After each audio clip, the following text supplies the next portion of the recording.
Muchas gracias. En la Biblia, en el Antiguo Testamento, se contienen aproximadamente unas 300 profecías mesiánicas que Jesús cumplió en su primera venida. Es imposible, desde un punto de vista meramente matemático, estadístico, que en Jesús se puedan cumplir más de 300 profecías mesiánicas y que esas profecías mesiánicas no indiquen que es el Mesías. Y, por supuesto, todos sabemos que hay gente que sigue esperando que aparezca el Mesías. Los judíos que son creyentes, que no son la mayoría entre los judíos, por supuesto, no creen que Jesús sea el Mesías y esperan otro Mesías. Es más, de Jesús afirma el Talmud que fue un falso profeta, que era el hijo bastardo de una adúltera que se llamaba María y que él ahora mismo está en la Gehenna, en el infierno, padeciendo tormento en medio de excrementos en ebullición. De manera que evidentemente la idea de que pudiera ser el Mesías es algo que no entra dentro de una visión del judaísmo del Talmud. Yo no les voy a hablar de las más de 300 profecías mesiánicas acerca de la venida del Mesías cumplidas en Jesús, pero me voy a detener solo en 3. De las 3 que vamos a ver, 2 tienen que ver con el momento de la llegada del Mesías y por qué ese Mesías solo podía ser Jesús y si no vino en esa época, sinceramente ya no va a venir, porque nadie vino aparte de Jesús en esa época con ese tipo de pretensiones y cumpliendo las profecías. Y la tercera profecía diciéndonos ya en el Antiguo Testamento quién era ese Mesías y lo que significaba ese Mesías. La primera profecía la tienen ustedes en Génesis 49:10. Estamos hablando de un periodo aproximadamente situado unos 17 siglos antes de Cristo. El patriarca Jacob ha reunido a sus hijos, que todavía no son las tribus de Israel, ni mucho menos, son todavía Judá, Dan, Benjamín, pero no son todavía tribus, de ellos descenderán las tribus, pero Jacob empieza a pronunciar profecías sobre todas y cada una de las tribus que procederán de todos y cada uno de sus hijos. Y en un momento determinado se detiene en la tribu de Judá. Habla de cómo el resto de las tribus de Israel se van a ver sometidas en un momento de la historia a la tribu de Judá. Fue lo que pasó en la época de David y de Salomón, cuando 2 reyes que eran de esa tribu se convirtieron en el rey primero de Judá, en el caso de David, después de todo Israel, de las otras 10 tribus, y en el caso de Salomón, desde el momento en el que llegó al trono. Y de pronto hay algo que dice Jacob que suena extrañísimo. La tribu de Judá va a tener el cetro real, va a tener el cetro que indica que de Judá sale el rey de Israel hasta que venga el Silo. El Silo, que es uno de los nombres del Mesías, el Shilo, vendrá cuando en Judá el cetro, cuando en Israel el cetro no lo tenga un miembro de la tribu de Judá. Jacob está dando un momento concreto en el cual llegaría el Mesías. ¿Ha habido algún momento en la historia en que el cetro de Judá no lo ha tenido un judío? Solo una vez en la historia, durante el reinado del rey Herodes, que era idumeo. Era el rey de los judíos, pero él no era judío, venía de Edom, o de Idumea, si lo prefiere. Esto era tan claro que incluso antes de que naciera Jesús, la gente que se había retirado a las orillas del Mar Muerto, en el desierto de Judea, siguiendo a un maestro al que llamaban el maestro de justicia, en el siglo II a.C., sabían que el Mesías llegaría cuando quien reinara sobre Judá no fuera un judío. Y cuando de pronto Herodes llegó al poder y se sentó en el trono, lo que sucedió inmediatamente es que aquella gente dejó el desierto y se marchó a Jerusalén a la espera de que el Mesías apareciera de un momento a otro. Cuando Herodes murió, aquella gente no se había percatado del nacimiento de un niño que se llamaba Jesús, de manera que volvieron a regresar al desierto, donde estuvieron hasta la destrucción de su comunidad en el año 68 después de Cristo. Pero la idea era clara. Primera profecía de Jacob. El Mesías, el Shilo, llegará cuando el cetro de Israel no esté en manos de un judío. Solo ha pasado una vez en la historia, durante el reinado de Herodes. ¿Cuándo nació Jesús? Durante el reinado de Herodes. ¿Algún otro judío de la tribu de David, nacido en Belén, nació durante el reinado de Herodes y se proclamó Mesías? No. Segunda profecía. La profecía de las 70 semanas, que suele ser motivo para que la gente se dedique a hacer escatología ficción y hacernos perder el tiempo a todos. Pero cuando uno sabe historia y ve lo que dice el texto, es bastante sencillo.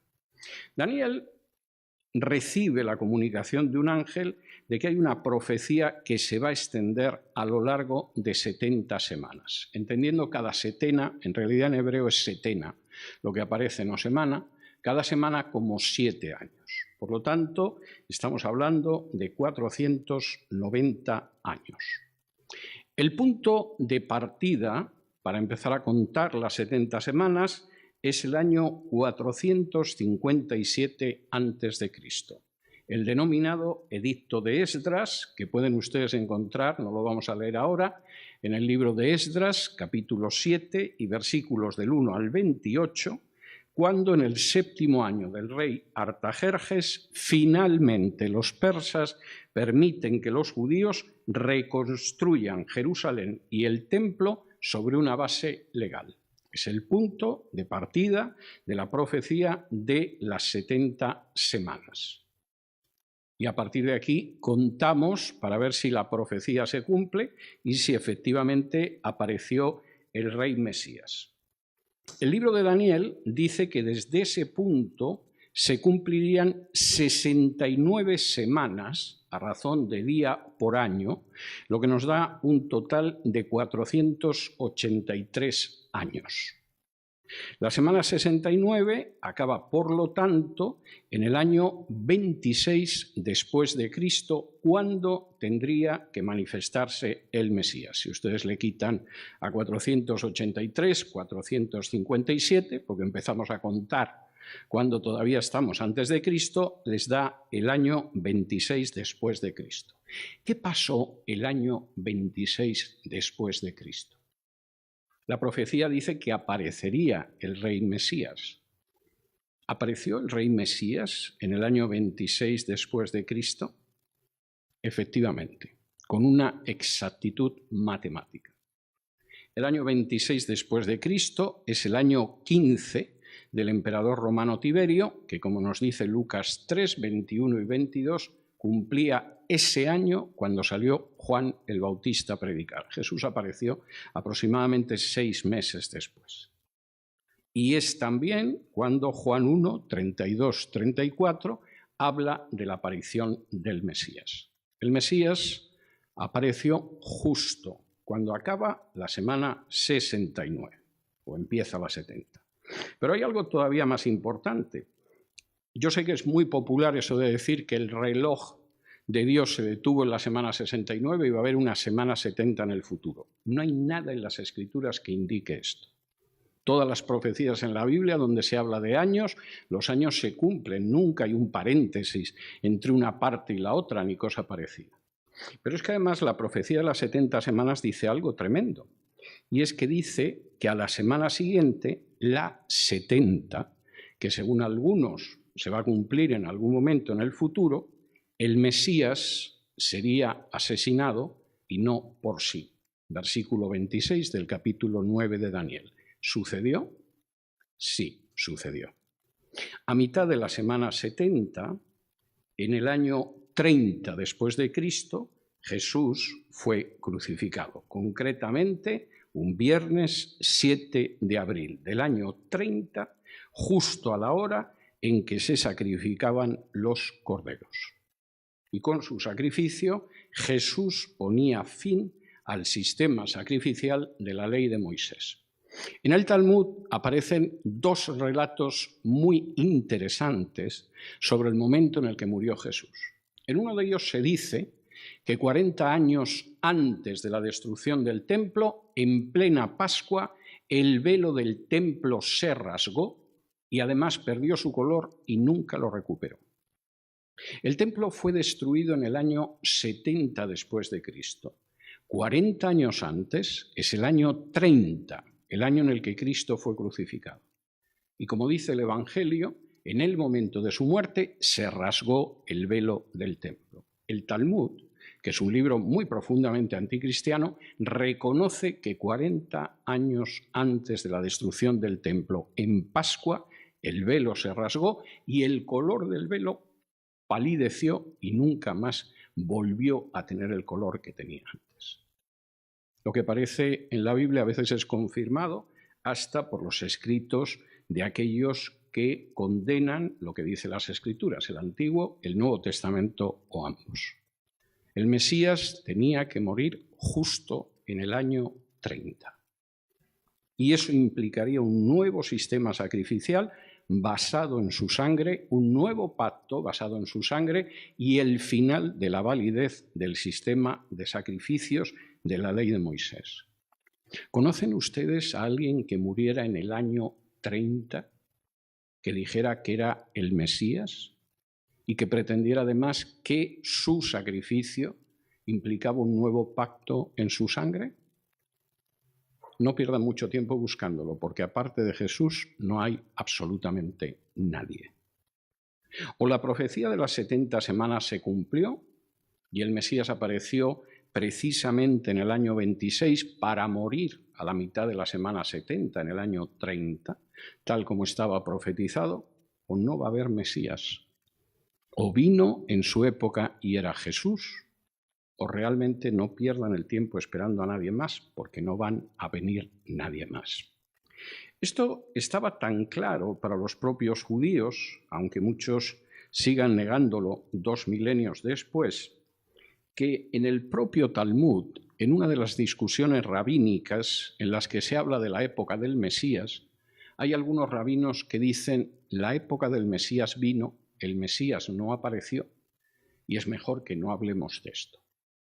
Porque, ¿cómo explicamos que el Mesías tenía una época para aparecer, que era una época bastante clara, en el caso de la profecía de las 70 semanas, hasta el año, el mes y el día, y el Mesías no ha aparecido? O peor, alguno diría es que Jesús es el Mesías. Tercero, y por supuesto, imagino que a estas alturas, después de ver la profecía de las 70 semanas, se darán ustedes cuenta de que decir que Israel es el reloj de Dios es una pavada. Israel no ha sido jamás el reloj de Dios. El reloj de Dios es nuestro Señor Jesucristo. Y si van ustedes a Génesis 3, cuando Dios le indica a Adán la redención, no le dice, bueno, aparecerá un pueblo, sino que le dice, un descendiente de la mujer pisoteará la cabeza de Satanás. Y por supuesto la serpiente le morderá en el talón, pero él le aplastará la cabeza. Y efectivamente le mordió en el talón, lo clavaron en una cruz. Pero el Señor se levantó de la tumba y por supuesto aplastó la cabeza de Satanás. Es el Señor el reloj de Dios. Y a lo largo de toda la Biblia, siempre el reloj de Dios es el Señor. Cuando Juan el Bautista, 6 meses antes de que él apareciera, salió en el desierto, dijo, el tiempo ha llegado. ¿Por qué? ¿Porque Israel estaba venciendo a los romanos? No, porque se iba a manifestar el Mesías, nuestro Señor. Y eso es lo mismo que aparece a lo largo de la Biblia, desde Génesis hasta Apocalipsis. Quien marca el tiempo de Dios es precisamente nuestro Señor Jesucristo, cuyo nacimiento estamos recordando. Tercer texto, y en este me voy a detener un poco más. Acompáñenme a Isaías 9, donde aparece una nueva profecía que tiene que ver precisamente con el Mesías. No vamos a ver nada más que 3 profecías hoy, pero creo que esto muestra bastante. Vamos a leerla desde el versículo 1 y dice así: Mas no habrá siempre oscuridad para la que está ahora en angustia, tal como la aflicción que le vino en el tiempo que livianamente tocaron la primera vez a la tierra de Zabulón y a la tierra de Neftalí, pues al fin llenará de gloria el camino del mar de aquel lado del Jordán en Galilea de los gentiles. El pueblo que andaba en tinieblas vio gran luz, los que moraban en tierra de sombra de muerte, luz resplandeció sobre ellos. Multiplicaste la gente y aumentaste la alegría. Se alegrarán delante de ti como se alegran en la siega, como se gozan cuando reparten despojos. Porque tú quebraste su pesado yugo y la vara de su hombro y el cetro de su opresor, como en el día de Madián. Porque todo calzado que lleva el guerrero en el tumulto de la batalla y todo manto revolcado en sangre serán quemados pasto del fuego. Porque un niño nos es nacido, hijo nos es dado, y el principado sobre su hombro, y se llamará su nombre admirable, consejero, Dios fuerte, Padre eterno, príncipe de paz. Lo dilatado de su imperio y la paz no tendrán límite sobre el trono de David y sobre su reino, disponiéndolo y confirmándolo en juicio y en justicia desde ahora y para siempre. El celo de Jehová de los ejércitos hará esto. El contexto en el que Isaías escribe esta profecía que le da Dios se parece mucho más a nuestras naciones hispanas que a Estados Unidos o a la Unión Europea. El reino de Judá era un reino corrupto. En apariencia era un reino independiente, pero la realidad es que al final a Judá no le quedaba más remedio que hacer lo que decidían las grandes potencias. En aquel momento Asiria, en otros momentos había sido Egipto, acabaría siendo Babilonia, que lo borraría del mapa. Y en medio de esa situación, no extraña que la gente pensara que no había nada más que oscuridad. Y el primer anuncio del profeta es: va a haber un momento en que no habrá oscuridad. Versículos 1 y 2. Es más, la tierra de Galilea de los gentiles, que tanto os molesta, porque siendo un territorio propio de Israel, pues allí viven multitud de gente que no son judíos, esa gente va a ver luz. En un momento determinado, en esos lugares aparecerá una luz espiritual que disipará las tinieblas de siglos. Y si van ustedes al Evangelio de Mateo, cuando describe el ministerio de nuestro Señor Jesucristo en Galilea, dice: y aquí se cumplió la profecía de Isaías, donde él decía que esa tierra de Zabulón, de Neftalí, de Galilea, de los gentiles, recibiría una luz. Y efectivamente la recibió. Y Mateo hasta podría decir: y yo fui testigo, yo lo vi y lo cuento. Segundo, además de la disipación de la luz, habría alegría, como dice el versículo 3. Multiplicaste la gente y aumentaste la alegría, se alegrarán delante de ti como se alegran en la siega, como se gozan cuando reparten despojos. En un momento de la historia, no solamente habrá una gran luz en Galilea, habrá un momento en que aparecerá también alegría, y además una alegría loca. Esto del reparto de despojos no suena muy bien. Seguramente una traducción más en el contexto hablaría como cuando se reparten regalos. Si yo hoy, en vez de llegar destrozando con mi voz 4 hermosas canciones navideñas, hubiera llegado, por ejemplo, con un cofre lleno de regalos y hubiera empezado a repartir regalos, aquí seguramente la gente se hubiera puesto la mar de contenta. Es decir, de pronto alguien llega y nos regala algo. Y él dice: va a ser una alegría la que van a tener como los que se reparten regalos.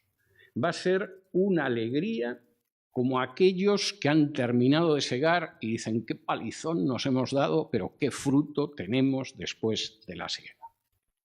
Va a haber un momento en la historia, aunque viendo ahora lo que es Judá no te lo puedas creer, en que va a haber luz en vez de oscuridad, en que va a haber una alegría inmensa en vez de la tristeza, e incluso sabréis que hay la esperanza de que desaparezca la guerra y la opresión. ¿Y todo eso por qué? ¿Va a haber un cambio político ya de una vez en Judá que merezca la pena? ¿Va a venir un rey decente y no un rey opresor y ladrón con una corte de opresores y ladrones? No. sistema va a cambiar de alguna manera. No. La razón para que suceda todo eso, 6, es porque un niño nos es nacido y un hijo nos es dado. Fíjense en esta expresión porque es importante. No dice que un hijo nos es nacido y un niño nos es dado. ¿Por qué dice que nos es dado un hijo y sin embargo nos nace un niño y no al revés? Porque Jesús, como hombre, podía nacer como niño. Pero como hijo de Dios, como la segunda persona de la Trinidad, no podía nacer porque no tenía principio. Solo podía ser dado. Y el anuncio del profeta es muy claro. Ojo, va a nacer un niño, pero el niño va a nacer, el hijo va a ser dado. ¿Quién puede ser este niño que nace, pero que como hijo nos es dado? Bueno, pues un personaje, como dice a continuación, que tiene el principado sobre su hombro, pero tengo que decir que aquí la traducción de la Reina Valera es muy débil, porque en realidad la palabra que aparece en hebreo, hamishná, significa el dominio, el señorío. Aquí van a nacer un niño, se nos va a dar un hijo y tiene el dominio en el hombro, mostrándolo. No es solamente el principado, esto parecería que es casi el segundo, no, es el dominio, el señorío. Tercero, los nombres de ese hijo que nos es dado, de ese niño que nos es nacido, son nombres que tienen un contenido divino. El primer nombre es Pele, en hebreo, que nosotros traducimos como admirable. El término Pele en el Antiguo Testamento se utiliza solo para Dios. Cuando de pronto Dios se aparece a los papás de Sansón, parece que es un ángel, el famoso ángel Jehová del Antiguo Testamento, y ellos se sospechan que aquello no solo es un ángel, es algo más, e insisten: ¿cómo te llamas? Él dice: Aní Pele, yo soy admirable. No porque puesto a volar aquello te quedaras pasmado de cómo volaba el ángel, sino porque admirable solo es Dios.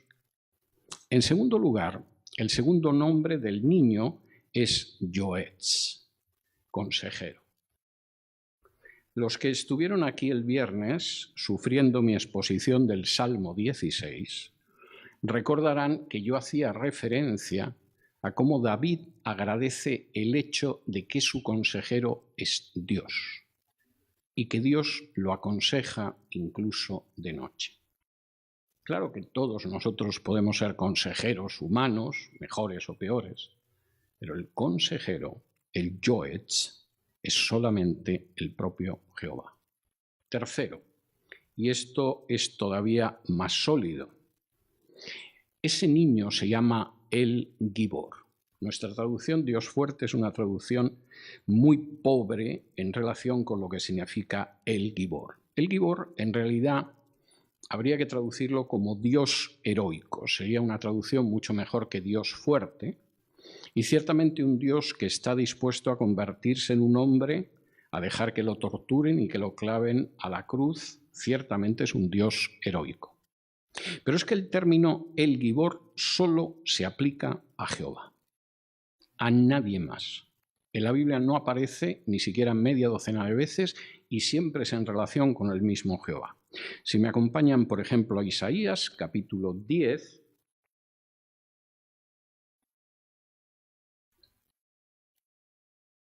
y versículos 20 y 21, dice así: Acontecerá en aquel tiempo que los que hayan quedado de Israel y los que hayan quedado de la casa de Jacob nunca más se apoyarán en el que los hirió, sino que se apoyarán con verdad en Jehová, el Santo de Israel. El remanente volverá, el remanente de Jacob volverá al Dios fuerte, en hebreo el Gibor, el mismo Jehová. El niño que nos es dado, que es nacido, que nos es dado, tiene nombres de Dios y el del Gibor es precisamente esencial. No es menos importante el siguiente. En nuestra versión traduce Padre Eterno, pero en realidad lo que aparece es Abi Ed, Padre de la Eternidad. Sería una traducción más exacta en hebreo. Una persona que nace en un momento de la historia no puede ser el Padre de la Eternidad. No puede ser el origen de la eternidad. Nosotros surgimos en un momento de la historia, vivimos un periodo de tiempo increíblemente corto y desaparecemos. Sí hemos estado con el Señor para reunirnos con Él, pero desaparecemos. Solo hay un ser que es el Padre de la eternidad y es el propio Dios.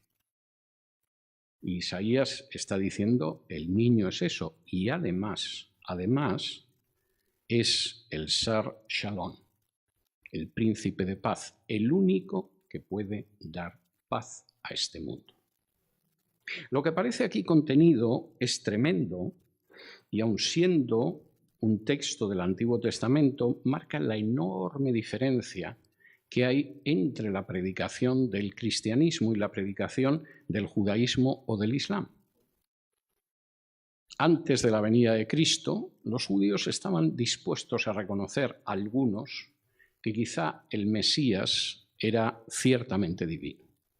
Y hay indicios en algunos textos anteriores al nacimiento de Jesús en esa dirección. Pero después de la aparición de Jesús, no. Fueron hacia un monoteísmo totalmente cerrado y estricto, que decía que por un lado estaba Dios y por otro lado el ser humano, y el Mesías tendría muchas virtudes, pero no pasaría de ser un ser humano. En el caso del Islam sucede lo mismo. El Islam cree que Jesús es el Mesías.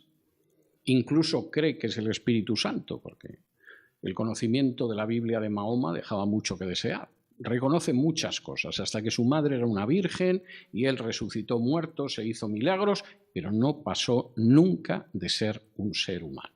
Y por supuesto está detrás de Mahoma dentro del orden de los profetas.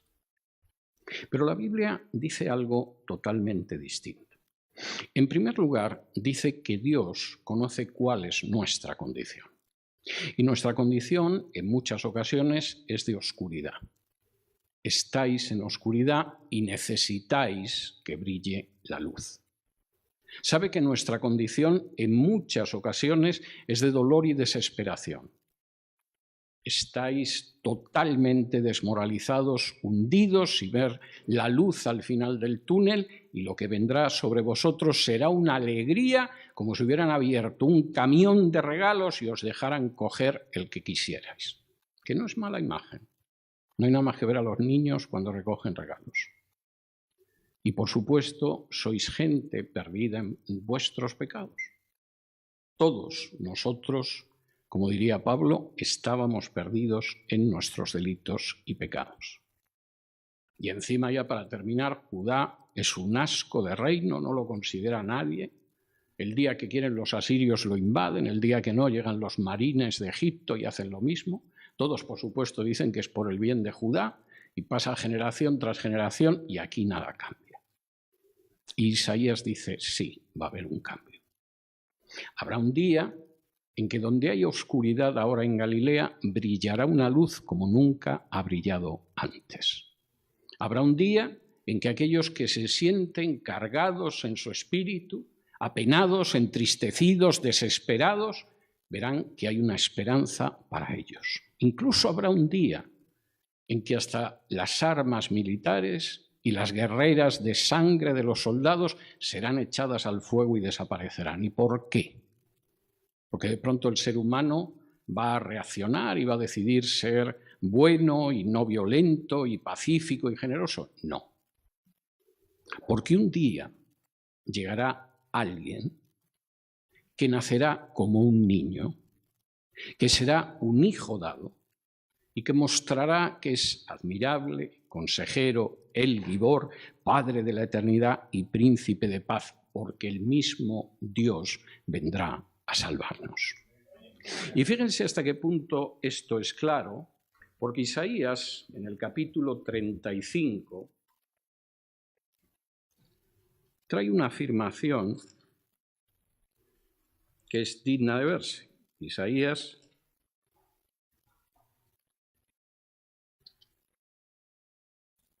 capítulo 35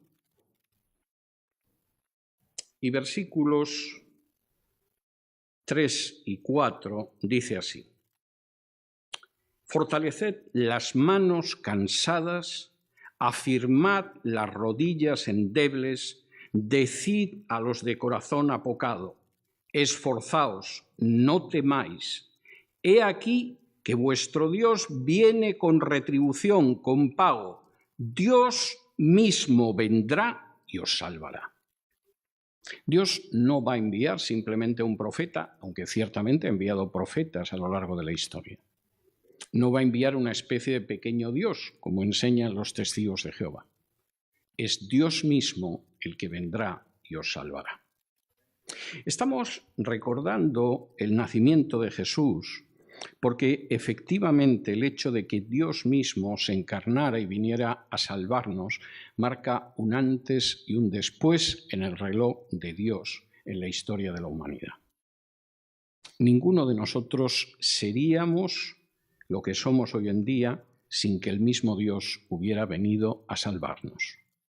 Y además no vino a salvarnos como algunos desearían, es decir, de una manera extraordinaria que triturara a los romanos o quien fuera el enemigo de Israel en ese momento, que sembrara de desolación y destrucción todo para que simplemente quedara allí el pueblo elegido disfrutando de la aniquilación total de sus enemigos. Hay gente que le gusta esa visión, pero no es lo que dice la Biblia.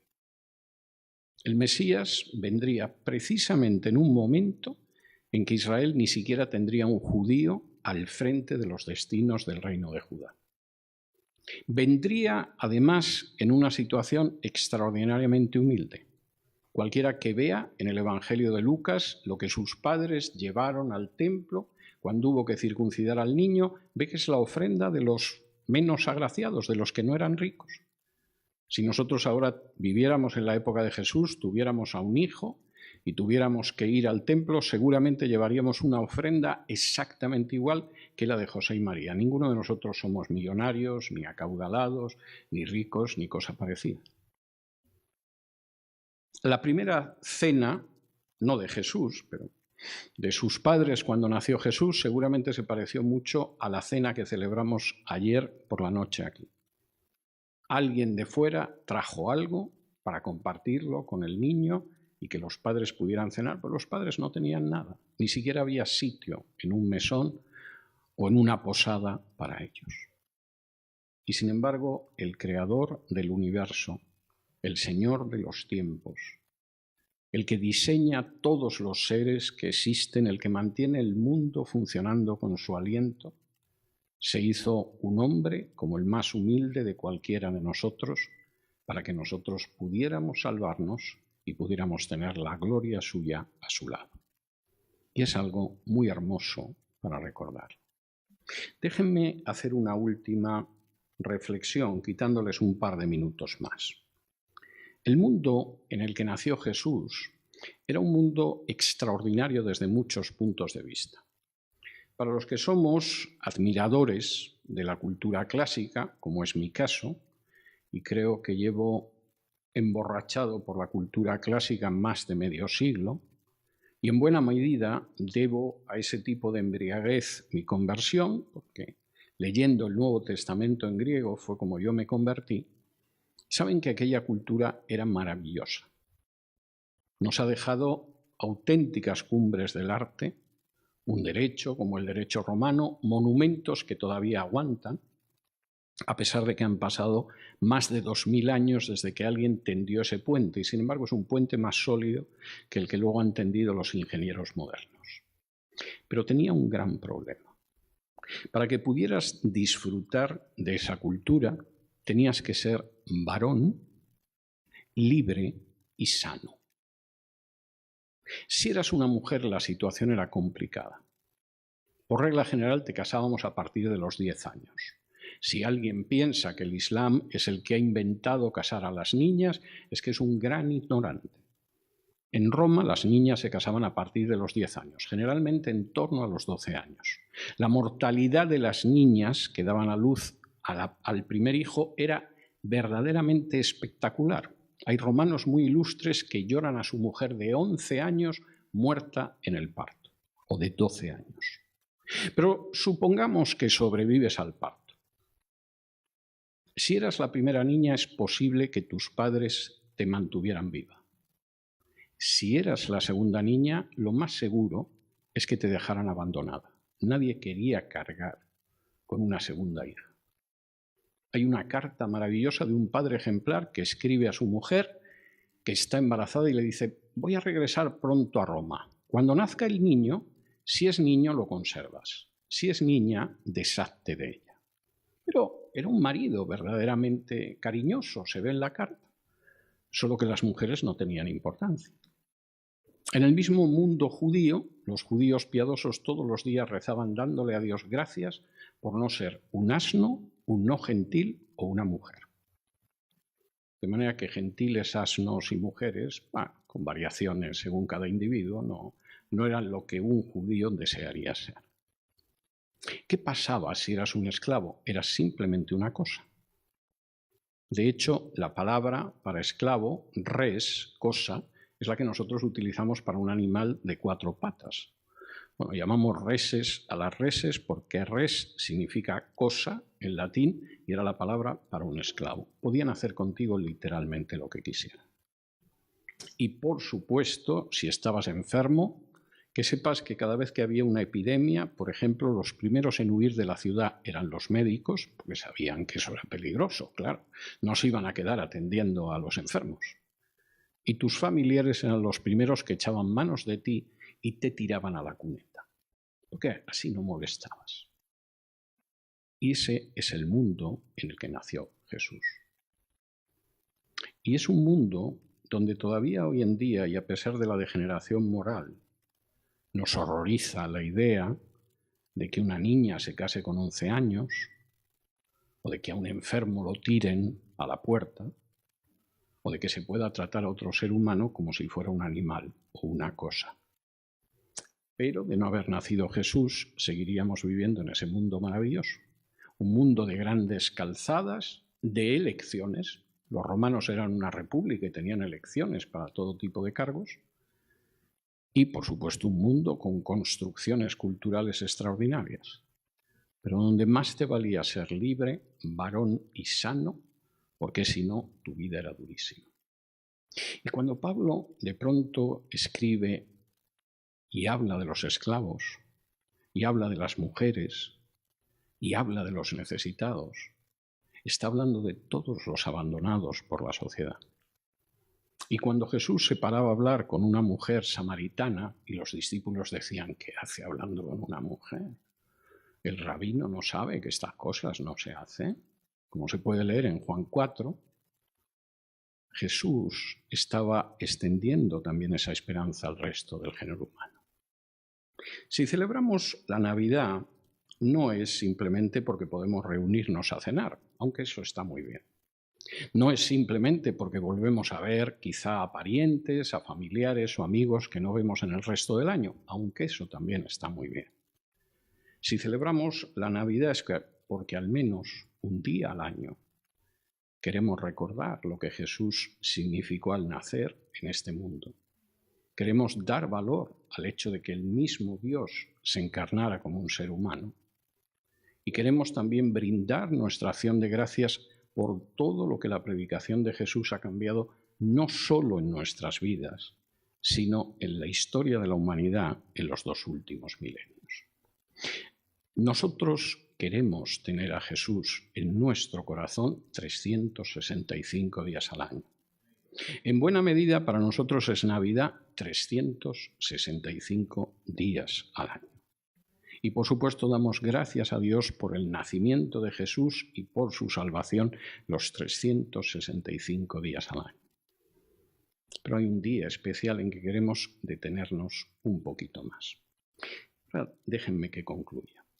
Hace solo un año, en las Navidades del año pasado, la mayoría de ustedes no estaban aquí.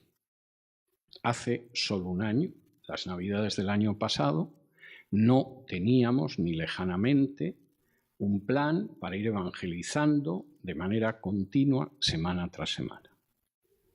Hace solo un año, las Navidades de hace solo un año, no había escuela dominical para niños o era muy pequeñita. Hace solo un año no teníamos tampoco un plan para cubrir la Biblia como lo tenemos en este momento. Hace solo un año no había una reunión de oración y de estudio de los salmos los viernes. Hace solo un año ni siquiera teníamos primero una exposición bíblica y después un culto como ahora. Todo eso ha sucedido en menos de un año. Incluso la mayoría de ustedes, si se preguntan ahora mismo dónde estaba yo hace un año, en las Navidades del año pasado, no va a poder contestar que estaba aquí. El Señor ha hecho muchas cosas, desde las Navidades del año pasado hasta aquí. Ha hecho muchas cosas durante este año. Ha sido un año que no ha sido fácil.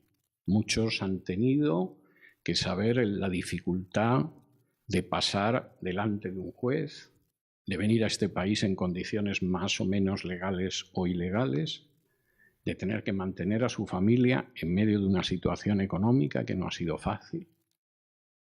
Pero si miramos a la Navidad pasada y vemos esta, tenemos infinidad de motivos para darle gracias a Dios. Para darle gracias porque el niño nació, porque el niño se nos dio, porque ha dado alegría a nuestros corazones en esta congregación, porque hemos podido orar los unos por los otros, porque hemos escuchado muchas veces la respuesta a esa oración, porque nos hemos alimentado de la palabra, porque le hemos podido adorar y cantar a su nombre, porque hemos salido a proclamar el Evangelio. Hermanos, ha sido muy buen año. Y ha sido muy buen año porque el Señor es bueno.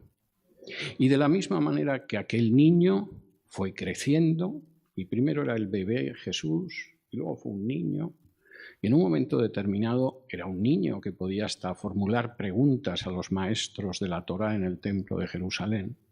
Nosotros vamos a ver eso también en nuestras vidas. Hace un año casi ni habíamos nacido o estábamos dando los primeros pasos. Ahora podemos corretear y andar a gatas. Llegará un momento en que correremos y a lo mejor volaremos. Y es algo por lo que tenemos que darle gracias al Señor. Vamos a orar un momentito. Padre nuestro, te damos muchas gracias por poder tener este culto de Navidad, pero sobre todo te damos gracias por el nacimiento de Jesús. Porque sin el nacimiento de Jesús nuestra vida no tendría sentido. No habríamos visto la luz, no sabríamos lo que es la pura alegría que solo da Jesús en nuestro corazón. No seríamos salvos ni habríamos sido limpiados del pecado. Te damos gracias por el nacimiento de Jesús. Y te damos gracias por todo lo que ha pasado de las últimas Navidades a estas Navidades. Porque, Señor, cuando miramos hacia atrás, nos damos gracia de que no hemos recibido nada más que gracia tras gracia, regalo tras regalo, don tras don. La mayoría de nosotros ni siquiera estábamos aquí la Navidad pasada. Y tú nos has ido juntando, has hecho que estuviéramos unidos, has hecho que nos amemos los unos a los otros, que descubramos a hermanos y hermanas que en su mayoría no conocíamos. Y nos has dado el inmenso privilegio como hermanos y hermanas de poder dirigirnos a ti y llamarte Padre. Señor, bendice a todos los aquí presentes, a sus familiares que no pueden estar aquí en este día en que recordamos el nacimiento de Jesús. No dejes de bendecirnos hasta el final del año y más allá. Y en todo momento, Señor, haz que cada uno de los 365 días del año recordemos el nacimiento de Jesús y tengamos la verdadera Navidad en nuestros corazones. Igual que aquellos pastores, estemos deseando servir a Jesús y comentar a otras personas el inmenso gozo de que ha nacido Dios en un pesebre y ofrece salvación y buena voluntad a todos. Te lo pedimos en el nombre de Jesús. Amén. Que el Señor los bendiga.